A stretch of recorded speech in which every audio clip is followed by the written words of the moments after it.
विश्वासद्वारा धर्मी ठहरिएको।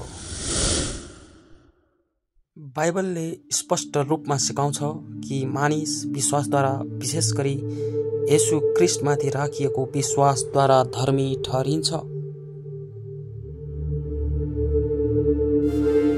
आफ्ना काम वा व्यवस्था पालनले होइन। रोमी 5:1। यसैकारण विश्वासद्वारा धर्मी ठहरिएर हाम्रा प्रभु येशू ख्रीष्टद्वारा परमेश्वरसँग हाम्रो मिलाप भएको छ। गलाती 2:16। र पनि हामी जान्दछौँ व्यवस्थाका कामद्वारा मानिस धर्मी ठहरिँदैन, तर येशू ख्रीष्टमाथिको विश्वासद्वारा धर्मी ठहरिन्छ।